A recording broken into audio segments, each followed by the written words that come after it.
All right, we'll go ahead and call the meeting to order at 7:02. Welcome, everyone, to the West Covina City Council chambers for the July, I believe it's, 24th, meeting of the Planning Commission, West Covina Planning Commission.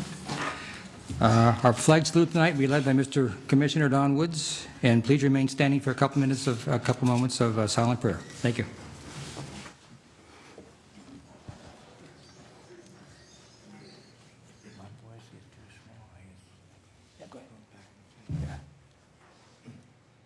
Hey, follow us, please. I pledge allegiance to the flag of the United States of America, to the republic for which it stands, one nation, under God, indivisible, with liberty and justice for all.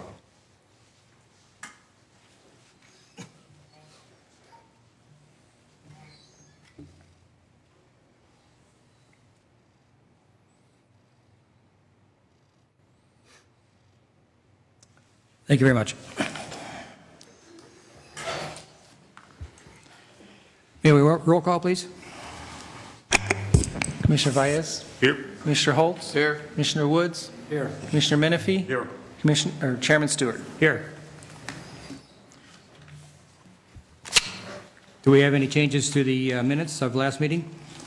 Any corrections? If not, they're approved as read. All right, we'll go on to oral communications. This is a time when any member of the public may speak to the Commission on any matter within the scope of duties assigned to the Commission. Other matters included on this agenda may be addressed when that item is under consideration. For all oral communications, the chairperson may impose reasonable limitations on public comments to assure an orderly and timely meeting. The Ralph M. Brown Act limits the Planning Commission and staff's ability to respond to public comments at this meeting. Thus, your comments may be agendized for a future meeting or referred to staff. The Commission may ask questions for clarifications if desired at this time. By policy of the Commission, oral communications at this time on the agenda is limited to a total of 15 minutes. Persons who are not afforded the opportunity to speak at this time may do so under item E later on the agenda. I just received one card. Let's see what this is here. Lloyd Johnson, oral communications. All right, Lloyd. Good evening, Commissioners. Well, what I have to say isn't very pleasant for me, what I heard tonight. Microphone? I'm not quite sure what I want to do, but I'm standing out there just a little while ago. And what I heard is Commissioner Valles, Commissioner Woods, and Commissioner Menifee committing a Brown Act offense. You guys were talking about what's on the agenda tonight, extension of time, one of the things that are before you tonight. And if you don't know it, you all three can get in trouble for that by the district attorney. That is a dead no. So I'm not quite sure what I want to do about it, but I just want to let you be informed that you three did violate a Brown Act offense tonight. Thank you, Mr. Johnson. That was the only card I have. Anybody else wish to speak on anything that is either on the on your mind or on the not on the agenda tonight? All right, seeing none, we'll go ahead and move to the next category, which is our consent calendar. This is a time for the public to comment on any item on the consent calendar. As consent calendars items are considered routine in nature, they are normally enacted in one motion. The chairperson may remove a consent calendar item for separate action. May we have a report, staff report, please? Yeah, there's 3 items on the consent calendar tonight. We have the forthcoming, which we don't have any items for the next scheduled meeting, but we apparently will have some on the meeting of August 28th. There is also an extension of time for variance 11-04. It's a 1-year extension for a sign at Valley in Nogales, a freestanding sign to advertise the center and McDonald's there at 2623 Valley. And that sign is currently in plan check. And then the other item is another extension of time for a conditional use permit and a variance for a monopine for a wireless facility, 60-foot tall monopine, and that is currently in plan check. Both of those are requested 1-year extensions. That concludes our report. All right, thank you. Any comments, first from the residents in regard to either one of those? Any comments from the commission on either one? Seeing none, we'll go ahead and entertain a motion to approve both. I'll make a motion to approve. Motion by Commissioner Holtz, Second. Second by Commissioner Valles. All in favor? Aye. Opposed? They carry 5-0. We'll move on to item 5, which is public hearings, and it's variance number 12-08. Planning Commission authorized Planning Director's modification number 12-23. The applicant is Bickle Underwood. Location is 2623 East Valley Boulevard. Request approval of variance to deviate from certain development standards, including maximum sign height. The applicant is proposing to move an existing 20-foot tall sign and reconstruct it in an adjacent location in order to accommodate a new dual-lane drive-through at an existing McDonald's restaurant. Here we have staff report, please. Yes, Assistant Planner Amy Davis will be presenting that report. Thank you. Good evening, Chairman Stewart. Good evening, Commissioners. The applicant is requesting the approval of a variance for a sign to deviate from certain development standards that include maximum sign area and maximum sign height. The applicant's proposing to remove an existing freestanding business identification sign and reconstruct it at an adjacent location in order to accommodate a new dual-lane drive-through at an existing McDonald's restaurant.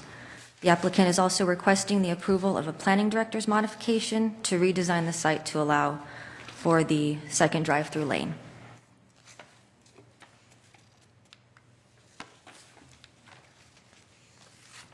Last summer, the Planning Commission approved a precise plan to reconstruct the existing McDonald's restaurant, as well as a conditional use permit for the redesigned drive-through.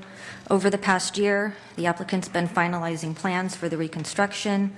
During that process, McDonald's determined that they would prefer to have a dual-lane drive-through consisting of 2 lanes at the entrance of the drive-through instead of just 1 lane that transitions to 2 lanes as previously approved. In order to accommodate the proposed dual-lane drive-through, the applicant's proposing to remove an existing non-conforming freestanding business identification sign and reconstruct it at an adjacent location. The municipal code allows for 1 freestanding business identification sign with a maximum height of 6 feet and a maximum sign area of 40 square feet for sites with floor areas less than 30,000 square feet. The subject tenant space is 4,268 square feet. The applicant's proposing to remove and relocate existing sign that's 24 feet 11 inches tall that has an 81 square foot sign face that consists of a 35 square foot cabinet and 46 square foot logo.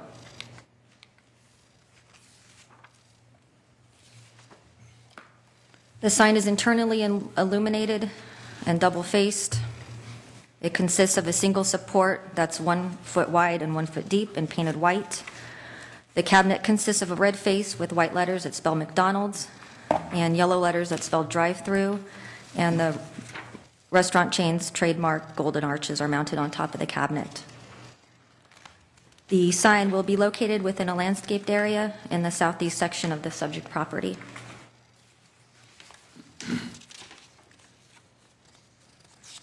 The applicant's also requesting approval of a planning director's modification to redesign the site to allow for the dual-lane drive-through.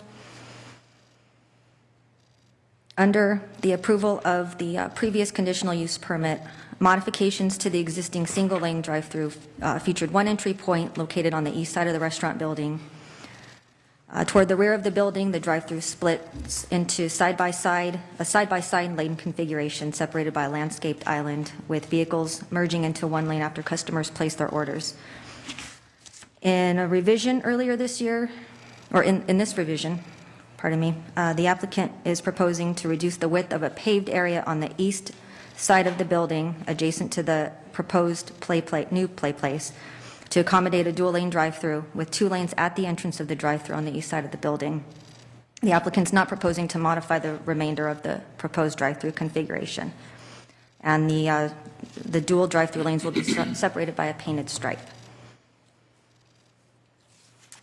Staff is recommending that the Planning Commission adopt a resolution approving variance number 12-08 and approve Planning Director's modification number 12-23, subject to the conditions that are outlined in the staff report. This concludes the staff report. I would be happy to answer any questions you have, and the applicant is also here this evening. Good. Thank you. Very good report. Any commission questions for staff at this time? I have none. None? Okay. Would the applicant like to come up and say anything?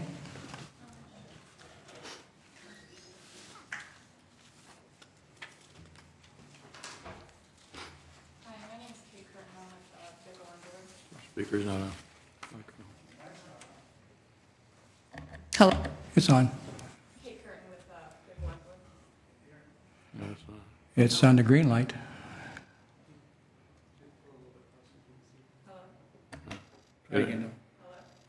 No, it's on, so it's not working. Okay. Well, hopefully. Just speak up as loud as you can. Okay. I'm Kate Curtin. I'm with Jiggle Underwood Architecture, and I can answer any questions you have on either the sign relocation. It is proposed to relocate about 4 feet to the east, and that's to accommodate the proposed dual entry. The dual entry for McDonald's is one of their standard. Oh, there it goes. I just checked. Magic. One like that. Magic. One of the standard drive-throughs that they have used on multiple buildings, and this is in order to increase the efficiency so that there's not a backup on Valley Boulevard. With the single-lane entry, you would commonly have cars backing up, and there might be a problem that would be concerned on Valley Boulevard. So this is the reason that we are proposing to do the dual entry for the planning director modification. And yeah, I could answer any questions if anybody has any. All right. Any questions? Commissioner Holtz. There you go. No, it's not? Okay. I think you've done a real nice job with the location, with what you have to work with. The only question I have is, why did you decide on a sign to be 20 foot high? What caused it to be 20 foot? The sign is actually existing on the site. The location that it's in currently would be right in the middle of one of the drive-through lanes for the dual entry. So in order to relocate the sign, we would have to either bring it into current code, and that would be, I believe, 6 feet in height. The existing sign is 24 feet 11 inches. We are proposing to just relocate the sign, the 4 feet that we need in order to accommodate the dual entry for the drive-through. Okay, I didn't think the existing one was that tall. When I looked at it, it is. Yeah. Okay, thank you. It is. Any other questions? Staff? Oh, thank you, ma'am. Thank you. Anyone else wish to speak for or against? All right, we'll go ahead and close the public hearing and ask for a commission response, please. Commissioner Holtz? Yeah, as I just said, that I think they did a really nice job with the limited space that they had to work with, and it looks very nice, and I have no problems. The only question I had is about the height of the sign, but you've answered that question, so I'm in favor of the variances at this time, and nice job. Any other commission comments? Commissioner Menifee? I presume that we have asked the people within 300 feet of this property, and we haven't gotten any negative responses. No responses were received. Thank you. Commissioner Woods, anyone want to say something? Anything? Okay. I've been by there a couple of times and stopped and walked through it, and I think I concur with Mr. Holtz's decision, and I think it's done a great job. Very good. Very good. Ready? Okay. I agree with the fellow commissioners. Actually, the moving of the sign and creating the two lanes is a much nicer setup for the everyday flow of traffic, and you probably want to have a redone sign anyhow, so you can move it whatever 4 feet or so. It would make no difference, So I'm definitely in favor of the permits. So we'll go ahead and call for a resolution, please. I would move approval. Let me provide a resolution number. You have the resolution 12-5472, that's for the variance, and then the planning director's modification, which is before you, doesn't have a resolution, but the conditions of approval are listed in the last page or so of the staff report, starting on page 7. So the motion would include both approval of the One motion, resolution and both approval of of the planning direction modification. All right, can we? I'll make a motion to approve. Motion to approve by Commissioner Holtz, Second. second by Commissioner Menifee. Roll call, please. Commissioner Vyas? Aye. Commissioner Holtz? Aye. Commissioner Woods? Aye. Commissioner Menifee? Aye. Chairman Stewart? Aye. Carries 5-0. And those, that we that would have a stand unless is a 10-day appeal period. 10-day appeal There's to any City issues. Council. All right. Thank you very much. Okay, we'll move on to the non-hearing item. Number 6 on the agenda, which is a study session for the purpose of a variance. Who will give that report, please? I'm going to be providing that report. All right. And this is a study session, as the Chairman mentioned. Tonight's purpose is just to go over a variance and what a variance is and why we go through that procedure. The zoning code is set up in various sections, which the code calls articles, that cover diverse land uses such as single-family zones, multiple-family zones, and non-residential zones. And there are development standards that are established in each one of those zones. There are different standards. Obviously, you'd have a different standard in a single-family residential than you would a multifamily residential, than you would in a commercial or industrial. Although many of the development standards are the same, we have other sections of the code like signs, which establish completely different types of development standards for signs such as height, which we just talked about, square footage, and the type of sign that's allowed. And really those, in looking at the code, those are the 4 articles in the code that we get variances requests for the most, which is single-family residential, multifamily residential, non-residential, which includes commercial and industrial, mostly what we deal with commercial, and then signs. Staff routinely receives questions on development standards for single-family houses. As you can understand, a lot of people that come in, residents or contractors hired by residents to do something to their house, a room addition, patio cover, installation of an air conditioner unit, sometimes a water heater. All those things require us to look at the standards and make sure that they're meeting the standards. The single-family code has 7 different area districts in it, and I provided you on the last page of this staff report our handout. This is the handout we give to residents. And as you see, there's 7. They have I don't know why the numbering is how it is. That's just developed over time, and it is what it is. So they're not necessarily numbered 1 through 7, but there are 7 of them, and you can see that they have a variety of standards as you go down. And it goes from Area District 1A, which is the smallest lots in the city, to Area District 5, which is the area mostly in hillside areas where you have the largest lots. So the standards vary depending on the size of the lot that it has in mind for that area district. And I wanted to provide you that just so you had an idea what kind of standards that we have for single family. Similar standards for multifamily, but they're totally different numbers. So a single family homeowner or a contractor will come to the public counter to obtain information before they begin to plan for a patio cover or an addition. And they're going to talk to the staff about what the standards are for the location of that particular subject property, the house. And they're going to provide plans. And if the plans are not in conformance with the zoning standards, they need to apply for and receive approval of a variance by the Planning Commission. And to go into that, that's very important to understand, for everyone to understand, that it's the Planning Commission who has that authority to grant that variance. A variance is a request to not follow the rules established in the zoning code. That's a simple explanation for it. There's nothing in the code that says what you can apply for a variance for, because the variance is requesting to not follow the code. So if you had something like that in there, you could always ask for a variance from what the variance standards were. So there's no standards in the code for a variance. It's just a pure and simple request that says, I don't, for this reason, I don't think I need to follow the rules in this case. The planners are responsible for reviewing plans to determine compliance with the zoning code. That's our responsibility, to determine if it's in compliance. So many times, people will come in and will determine that the plans do not comply with the standards of the code, and we have a discussion with the applicant at that time. We clearly don't have the authority to approve the plans if they're not in compliance with the code. That's not an option we have. So even if it seems like it should be fine, if it sounds like a good idea, a lot of times people come in and want to make an argument, well, I don't think I should have to follow that setback because I'm next to a school. Well, okay, that's a reason, but I don't have the authority to grant that. and neither does Amy, neither does Fabiola, neither does Ron. That authority is given by the Planning Commission, or given to the Planning Commission, not to staff. So if a planner reviews plans and they don't conform with the standards, we will usually try to lay out options for them, to discuss with them, first of all, what other way could they achieve what they're trying to achieve by laying it out differently, by providing a different setback, by changing the shape. So we'll usually try to give them options so that they have an ability to choose which one is the most appropriate for them. And a lot of times all the time, one of those options is to apply for a variance.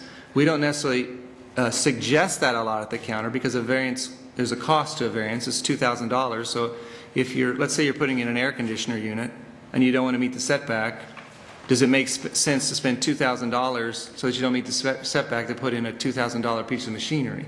So that's not always a very good alternative, and that's one of the things that we end up having a lot of discussions with, because they want to, well, there's a school on the other side.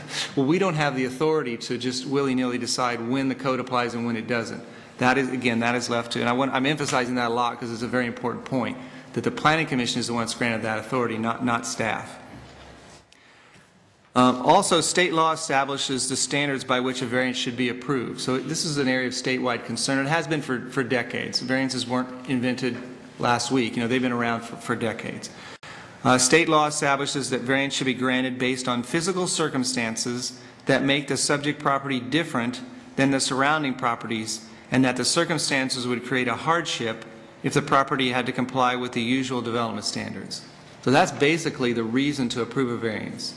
Now, if we come down to what that means on the ground, the classic example that people talk about in planning circles is you have a hillside lot and you have a giant rock outcropping right in the center, so that you'd have to dynamite the rock, but there's plenty of room on the side, so you ask for a variance from side setback because you're going to be providing a larger setback on the other side to preserve that rock outcropping, or some kind of special tree or something like that.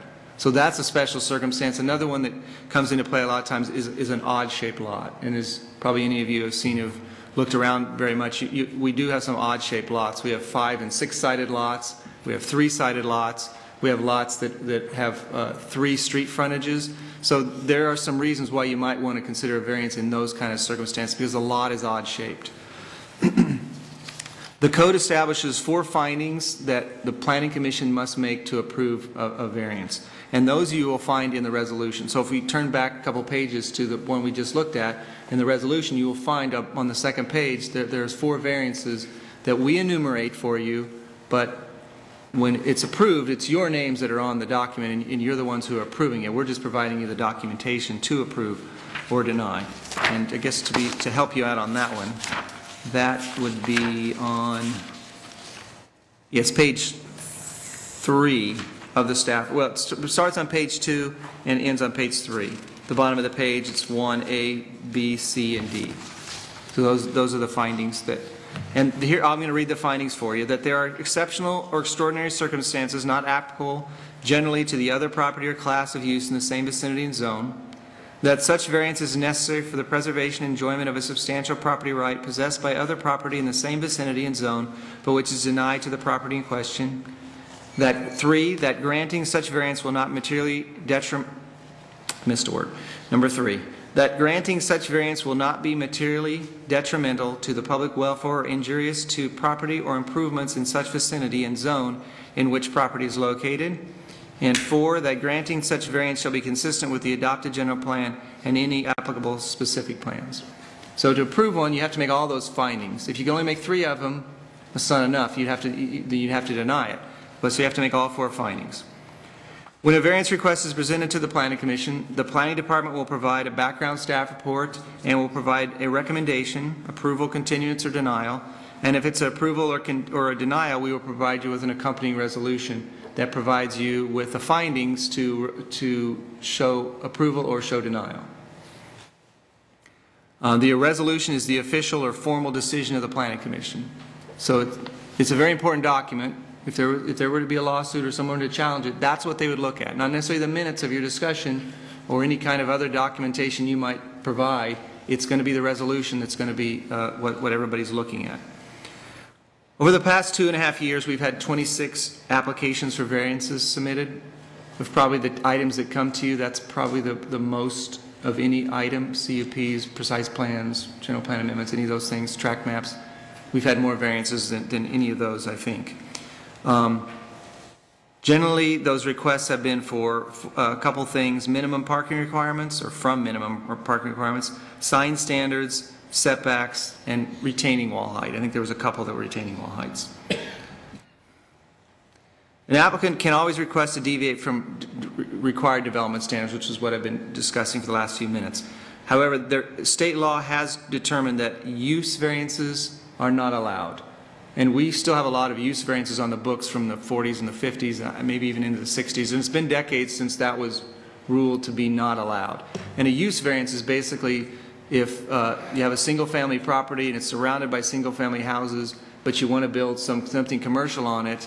In the old days, back in the good old days, you used to be able to propose a variance from the single-family zoning standards to allow you to build a store or manufacturing right in the middle of in a residential zone.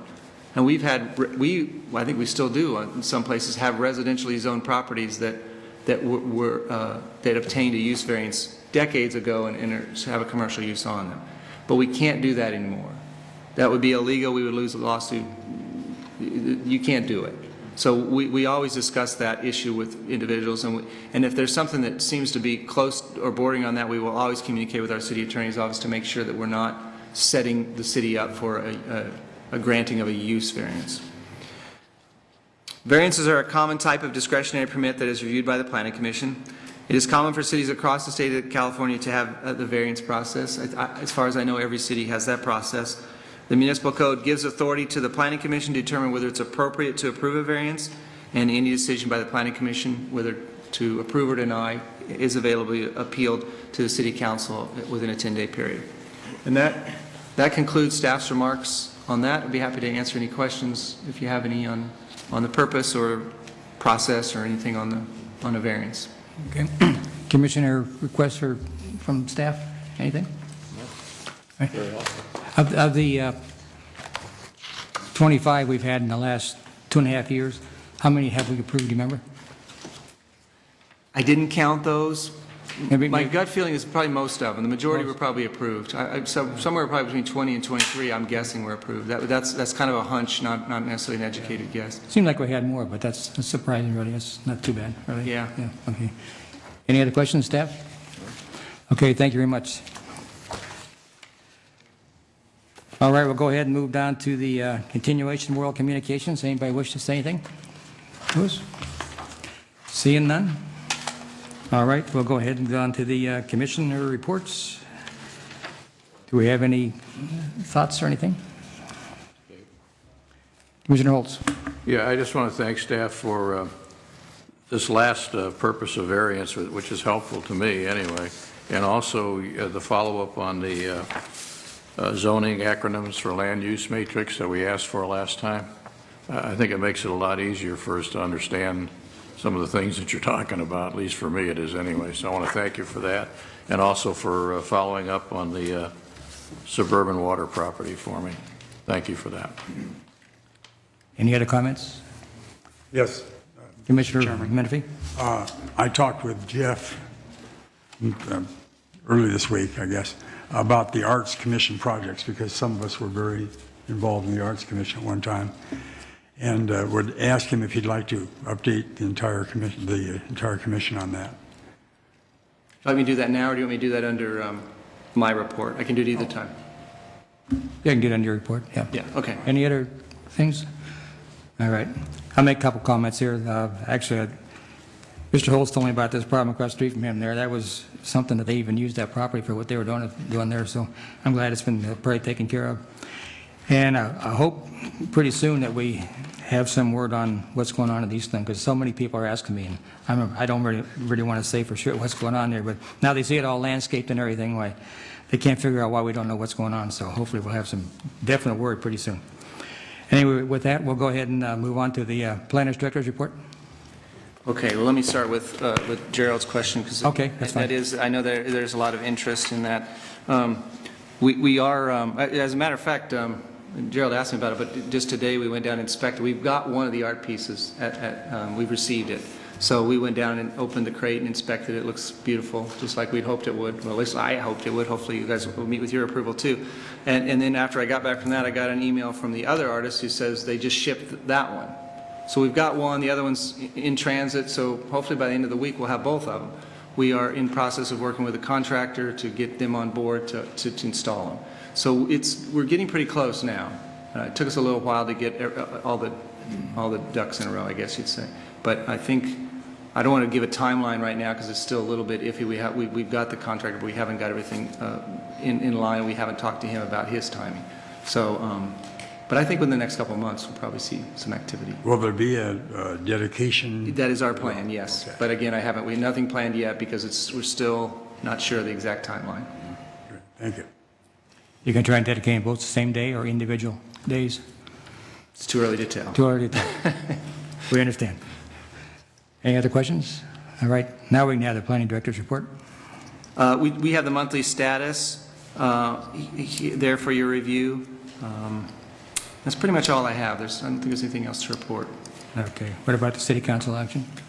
There was no city council action on anything from the planning commission. Anything for us? Yeah. Okay. Any other questions? Any commissioners? All right, we'll go ahead and entertain a motion to adjourn. So moved. Commissioner Menifee? Second. Commissioner Baez, beat you, Don. All in favor? Aye. Opposed? Meeting is agended at, 7:33?